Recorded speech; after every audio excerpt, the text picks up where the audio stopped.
स्वातंत्र्याची एक कविता भगतसिंहाने लिहिलेली आहे। मर्दांनो, हुशार का मारता तुम्ही मुर्दुमकी आणि स्वातंत्र्याचा परंतु खरंच आहे का तुमच्यात धमक आणि तुम्हाला स्वातंत्र्य?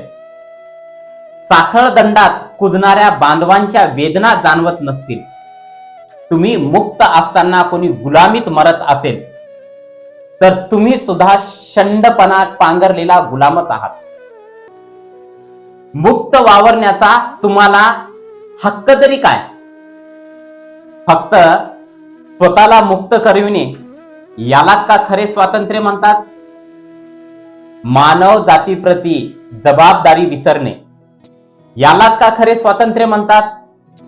खरे स्वातंत्र्य तर त्याला म्हणावे जिथे प्रत्येकाने दुसऱ्याच्या गुलामीचा भार सोसावा, अखंड मानवजात मुक्त करण्याचा ध्यास घ्यावा।